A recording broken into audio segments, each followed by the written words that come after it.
It was just after midday on January the 31st, 1964, when a phone call would make its way to the Clitheroe police station.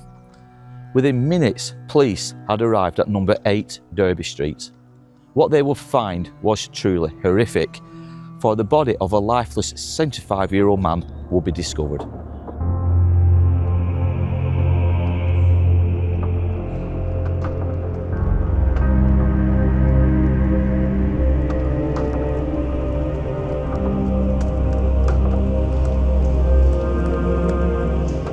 Now, it was in the kitchen of number 8 Derby Street where the lifeless body of a Mr. James Littler would be discovered. It was an horrific sight. James had been beaten several times around the head. The house, and especially the living room, had been ransacked, or seemingly so.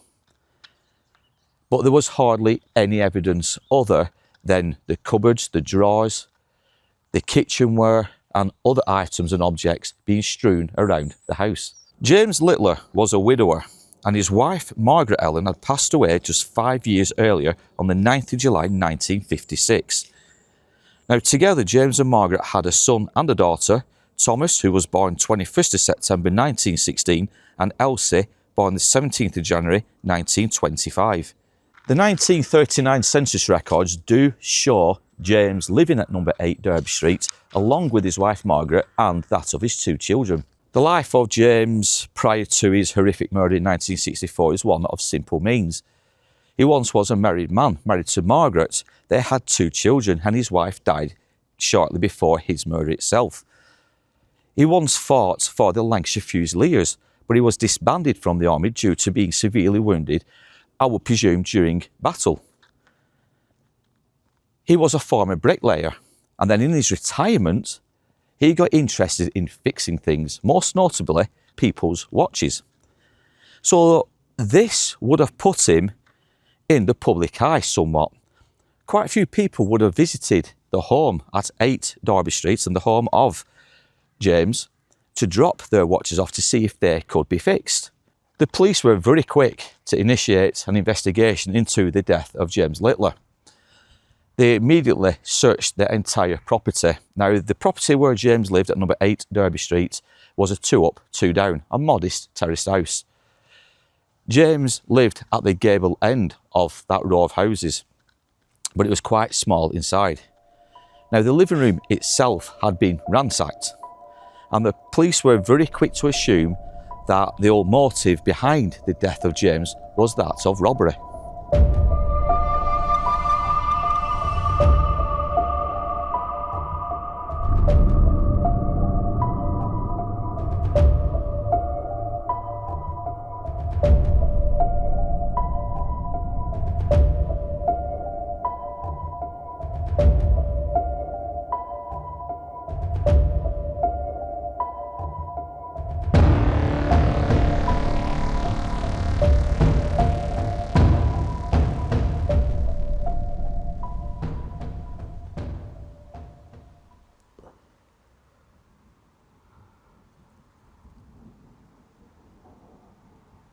Now, coming up is number 8 Derby Street, and it's here where that brutal crime took place all those years ago, and it's just here, this corner house.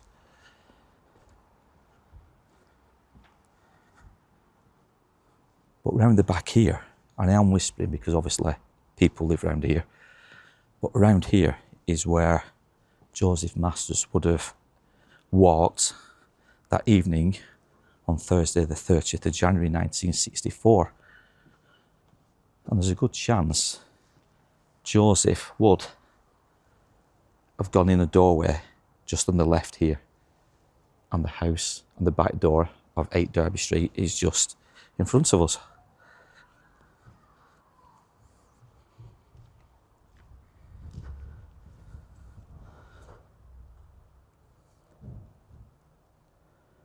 By late afternoon, Chief Superintendent W. Roberts, he was the head of the Lancashire County CID. He made a chilling announcement, and that every one of the 5,000 homes in Clitheroe would be visited in a desperate search for James's killer.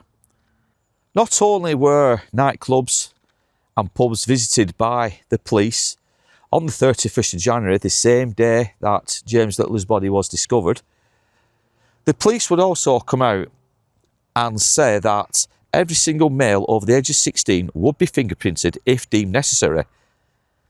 Now, not only were the 16-year-olds and obviously other people interviewed and fingerprinted, but the police would also ask 6 important questions.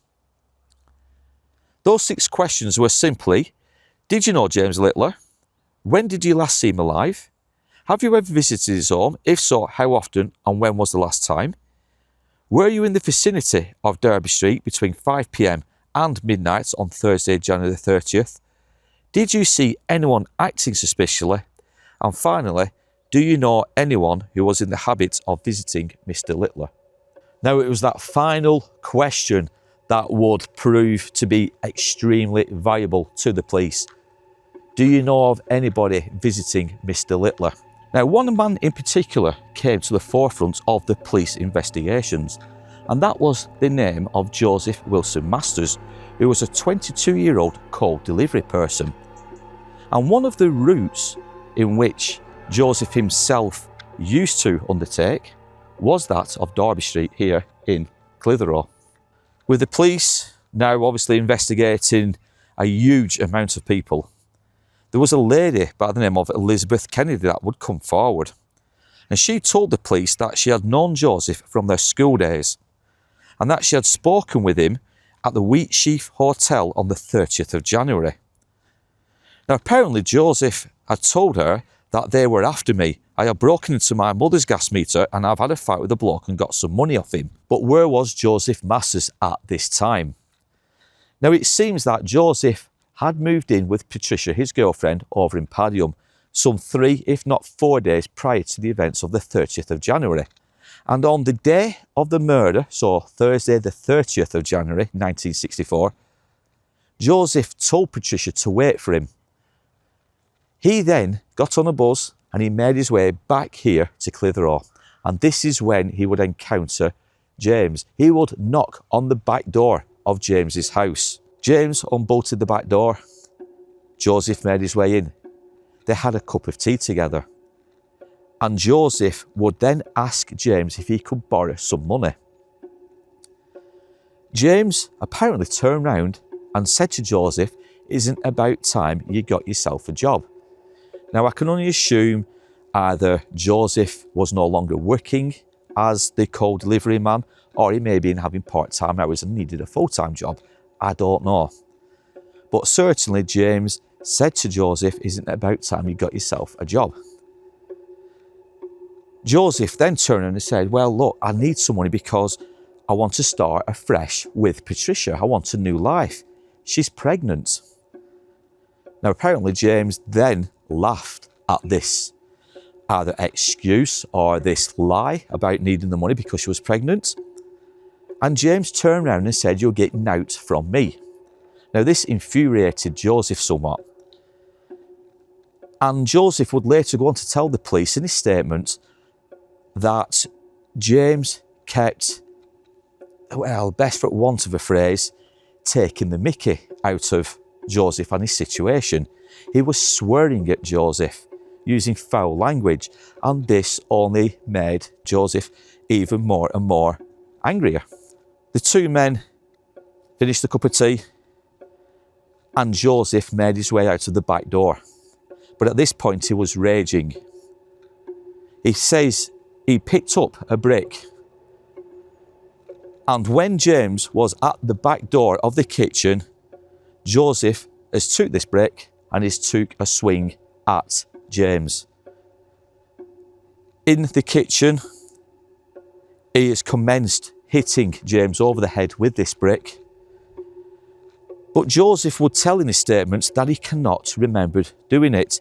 The next thing he recalls was seeing James on the floor. He then knelt down to loosen James's belt and the buttons around his collar to try to give him more oxygen to let him breathe a lot easier, but it was too late. Joseph then fled the scene and he went back to Ardwick to meet up with Patricia. One thing we do know that is factual is that James had lent money to Joseph before.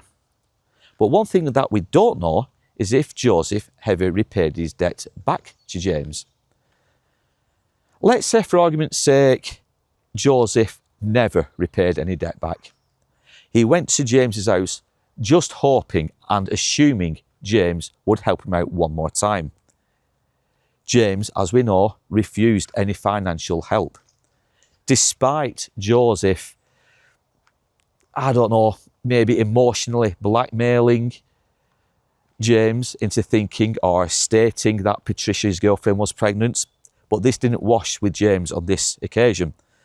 James simply scoffed, saying, "You'll get nought from me."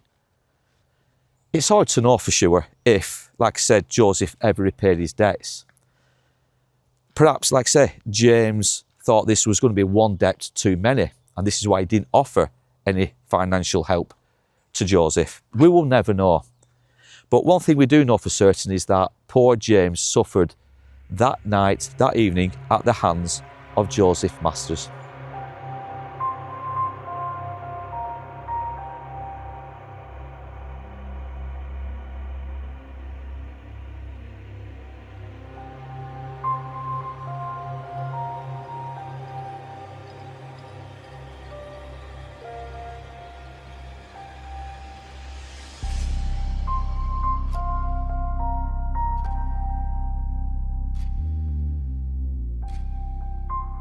Now, after coming to his senses, after the beating of James, Joseph would tell in his own statements, his own words, how he had ransacked the living room looking for bandages or something to help James. Personally, I think Joseph knew full well that he had killed James, and he ransacked the house looking for money. But he would tell the police a totally different story. He said he ransacked the drawers, the kitchen cupboards, other areas, other parts of the house, looking for ways probably to stem the blood that was obviously now coming from James's mashed up head. The police didn't have any of this.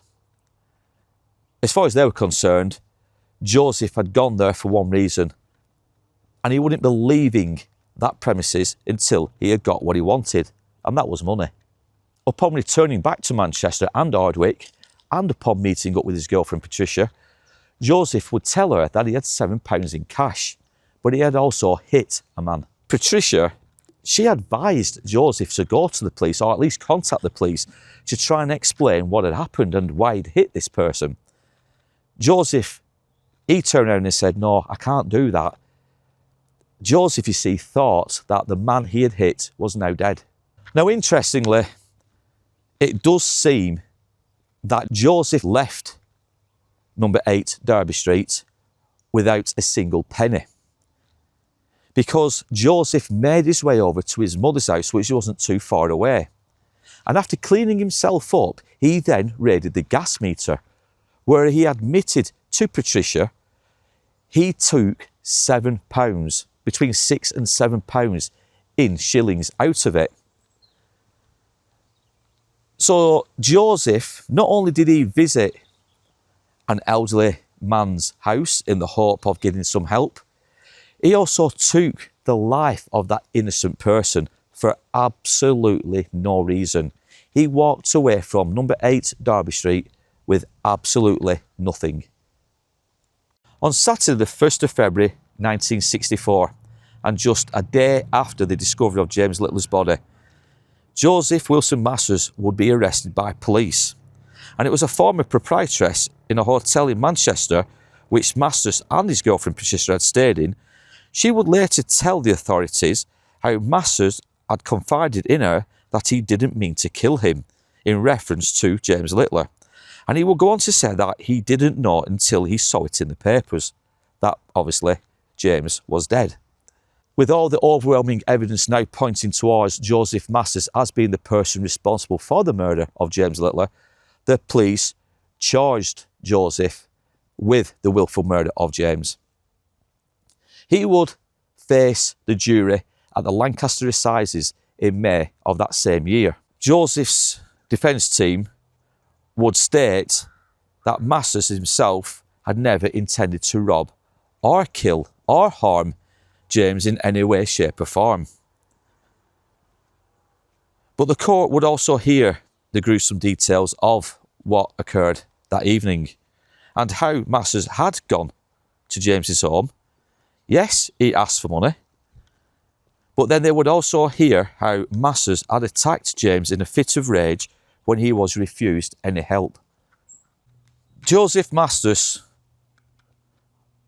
his court case would be heard in May of 1964, and at the end of all the testimonies, the witnesses had come forward, the jury were given 3 choices from the judge. Convict Masters of manslaughter, or they could convict him of capital murder, or find him guilty of non-capital murder.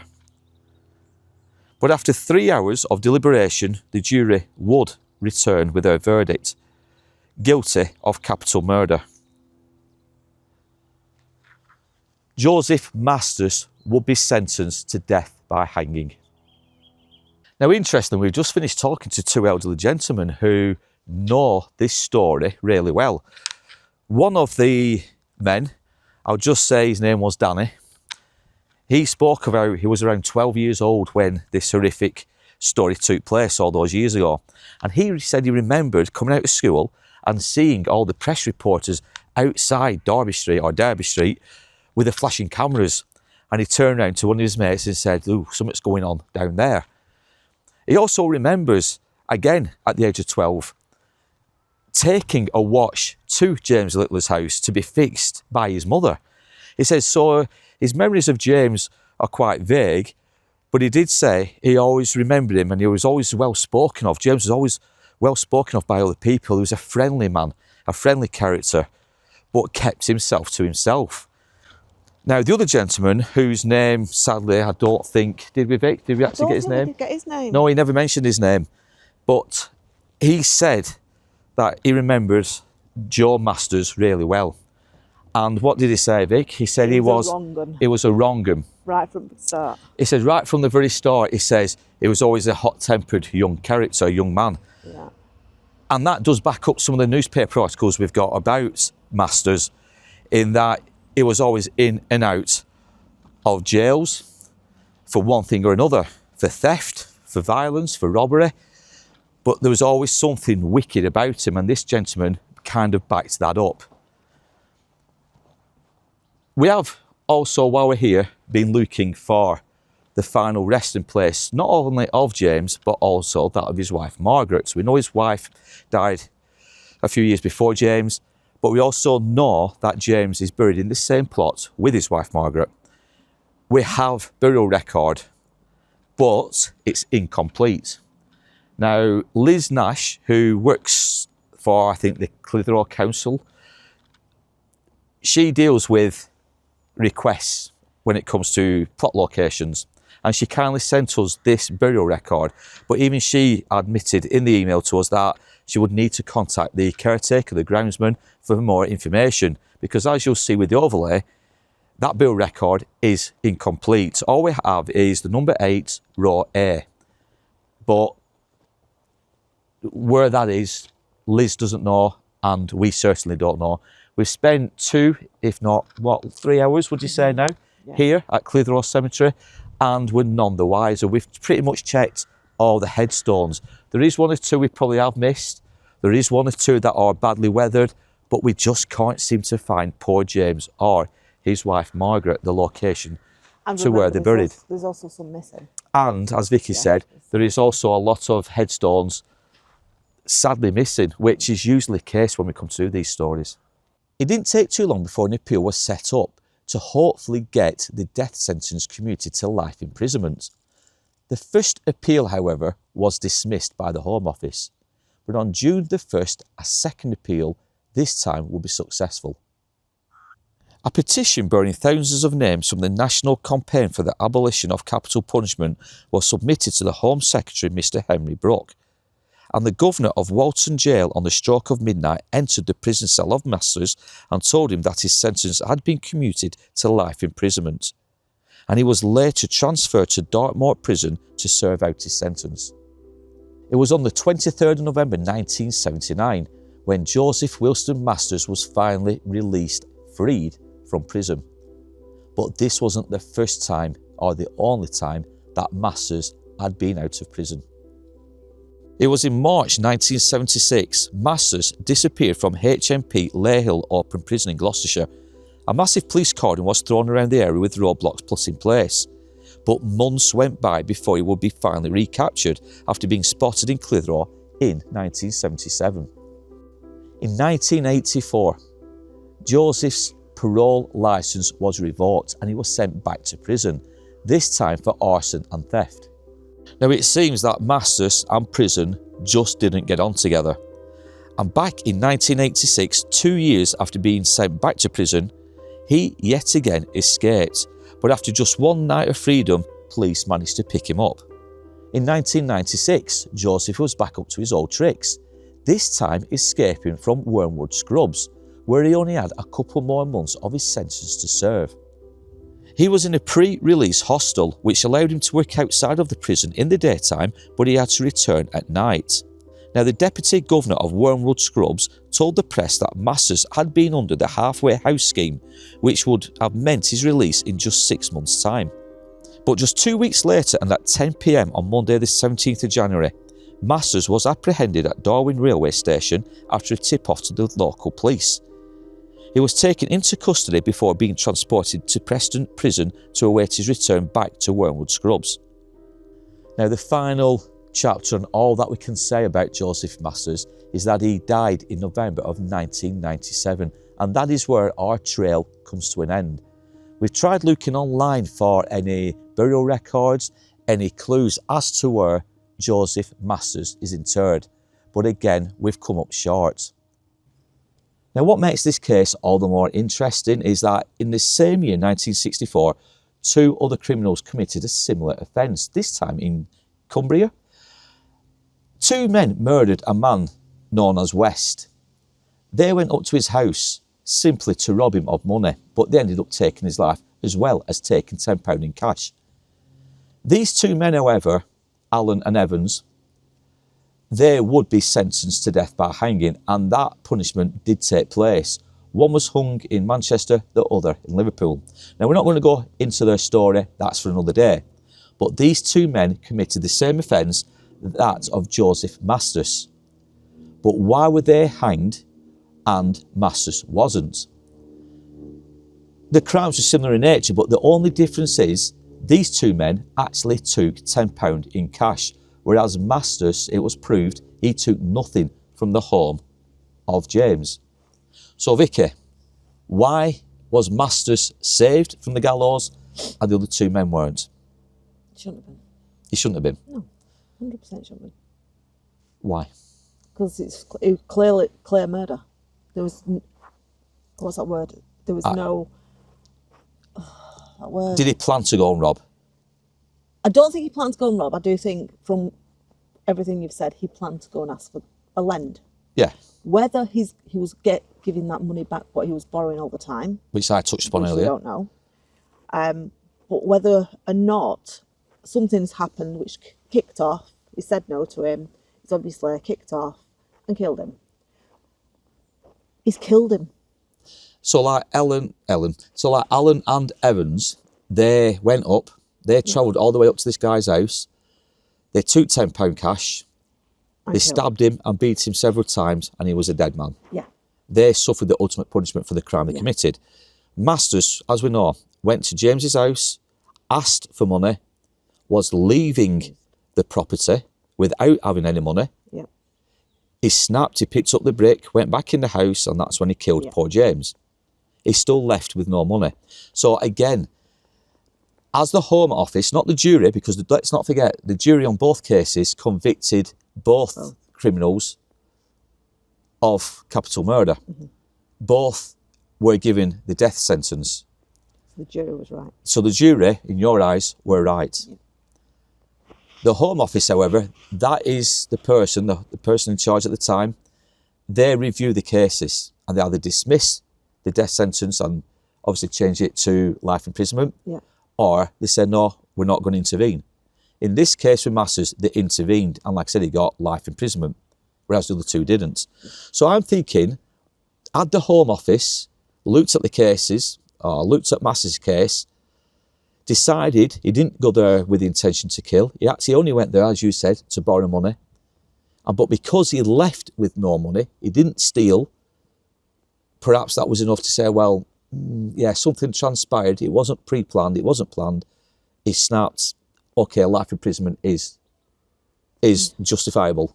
That's all I can think of with the Home Office. But you disagree and say Joseph Masters should have swung for what he did. If there was element of doubt that he actually killed him, again, I would say fair dues. Yeah, life in prison. He openly admitted to it. He did it, and I won't mind. James got to what? How old was he? 75 years old. 75-year-old bloke. Yeah. He's lived throughout his life, just doing his own thing. Why did he deserve to die? Just because some idiot? Somebody snapped. Yeah. Now, what I find interesting about it is this is the second story on the trot, and we have covered others, but this is the second one on the trot where the murderer, when questioned and given a statement, basically Arthur Burkett, who killed Alice Beetham, said he can't remember killing poor Alice Beetham. It was a foggy memory. He blanked out, and he only came round when he found, or he noticed the body of Alice on the floor. Exactly the same as what Joseph said. He can't remember taking the life of James. He can only recall seeing James on the floor after the deed was done. It seems that these people who commit these crimes black out. We don't know if they're telling the truth or not, but it does seem that they follow the same pattern. These criminals kind of black out and they've lost control of themselves and they can't recall what they did. Or is it just a form of trying to get the sentence the jury reduced? To feel sorry for them, to get the sentence reduced? Possibly. I mean, that is a good thing. That's a good idea. And when you think about it with James. Yep. James had done nothing wrong. Joseph has asked James for money. He says, no, he's done enough. I believe if he didn't give him the money that day, it's because he's never returned the money he's owed before. Joseph's never repaid his debts to James, and James said probably, in his eyes, thinking he's doing the best for him. Yeah, right? Yeah, by not giving him any more money. Yeah. Fair enough. When the courts looked at this, the fact that he had a bad criminal record before, for theft. The locals even said it was a ruffian. Yeah. To me, why would you reprieve him of the death penalty? Well, again, only the Home Office knows this. Tell us your thoughts down below on this. Should Joseph Masters has been reprieved from the death sentence, or should he have swung? Be interested to know your thoughts. And when he got out again, he went and did arson. Yeah, because he didn't even learn. When he was freed originally, he was arrested for theft and arson. So even though he may not have gone out and harmed anybody directly, indirectly, he may have done financially. So he was still up to his old tricks, even though, like I said, he survived the gallows basically by the scruff of his neck, didn't he? He was one lucky man. I just feel sorry for James. James and his family. Wrong. He's got a good old 70 He trusted Joseph by all accounts. By everybody who we've even spoke to today, he was a lovely man. Yeah. He did no harm to anybody. Yeah. You get to 70 odd years old and you have your life cruelly taken from you like that. Yeah. Comment down below, tell us your thoughts, guys. Should Masters have swung, or did the Home Office make the right decision and, what's the word I'm looking for? Rescinded the death sentence, didn't they? Because he gave Joseph life imprisonment. Be interesting to know your thoughts down below. That is all from here at Clitheroe Cemetery, and we do hope you've enjoyed today's story. We do appreciate that it is another dark one. It does involve murder, and it does have a tragic ending. I mean, all these stories do have tragic endings, but we do hope you enjoyed it nevertheless. If you've heard this story before, or if you knew James Littler, please get in touch or comment down below. Tell us your thoughts on why you think the Home Office rescinded the death sentence on Joseph Masters, but yet Alan and Evans, they had to suffer the ultimate punishment by death by hanging. Why weren't they also allowed to spend the rest of their life in prison? They went to the gallows, they swung for the crime, the murder of a man named West up in Cumbria, for similar tragic events that unfolded on the 30th of January and over at 8 Derby Street and where James Little lived. Two crimes were very similar. So why do you think one was treated differently than the other? Be interesting to know your thoughts. Comment down below and tell us your thoughts. Now in the meantime, we want you to take care, look after yourselves, always stay safe, stay curious. It's a big world out there with a lot of similar stories. Myself and Vicky, we are going to work our way through them one by one, but it will take some time. And we're not always going to be here in the northwest of England. We are travelling further afield. But if you enjoy this content, don't forget to comment, subscribe, and please share this video and all the other videos because it does help us grow and we really do appreciate it. But in the meantime, guys, as I said, stay safe, stay curious, and we will be back soon with more tales from a dark but at times glorious past.